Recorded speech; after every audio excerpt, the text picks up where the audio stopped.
Joined by Raymond Bickson. You're the Managing Director and CEO of Taj Hotels. Can you tell us a bit about your group, please? Well, we're a significant player in the Southeast Asia, actually. It's a 107-year-old luxury brand. We're part of the Tata group, Taj Hotels, Resorts and Palaces. Today we're about a $1.5 billion company. It's basically four brands. We're in economy, upscale, upper upscale, and luxury hotels with our four brands. Now, India is you're an Indian company. Very exciting market at the moment. Over the last few years, a burgeoning middle class, grown out of nowhere. How are things progressing there for you? Well, it's quite interesting because in a downturn like what we're facing today, going back to your domestic market is quite important. We're talking about a market that's a rising middle class that's about 255 million people, 8 million new mobile phones every month, a growth that's been quite phenomenal in the last 5 years. Obviously slowed down like everywhere else. But on the other hand, we can go and tap into this domestic market, which has about 450 million tourists that travel domestically within that market. So it's a pretty important market. It helps us during this downturn.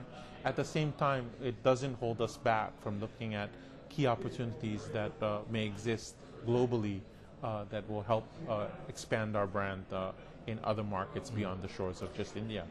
And do you think with the downturn that the opportunities have changed and there's newer opportunities that perhaps weren't there a couple of years ago when the world was booming?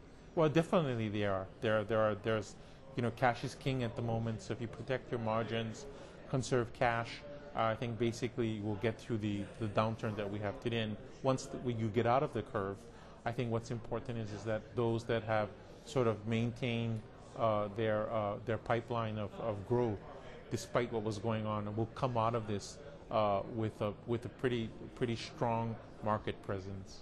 Okay. Now, AHIC, you're on one of the panels. Tell us about that. Well, I think it's always a great panel. I think the AHIC, the opportunity to be amongst your peers, to catch up, get a pulse of what's going on in the world is probably the most important reason that we're here. It's a good idea to touch base with our growing number of developers that we have, financial bankers, other operators as well. So I think it's a great platform. It's one of the global platforms that one can't afford to miss, actually. I mean, it's a very exciting time here in the GCC with the hospitality industry. What do you think are the key challenges and also the key opportunities at this moment in time within the industry here? Well, I think it's quite an exciting industry, and I say despite the blip or the downturn that we see today, that overall the picture in the GCC looks very interesting. There are wonderful opportunities. There are opportunities to grow in all segments of the market, whether you're in an upscale, upper upscale, economy, and luxury hotels. It really depends on the market, and you have to look at the markets. We're growing outside of India with our luxury hotels, so Taj Palace or Taj Exotica brand, and so that our growth extends across that and even into North Africa as well. And for Taj, do you see it key as well for the Indians now? There's a growth in outbound travel, wealthy Indians going abroad, a brand they can trust by having Taj around the globe? Well, sure, it does help.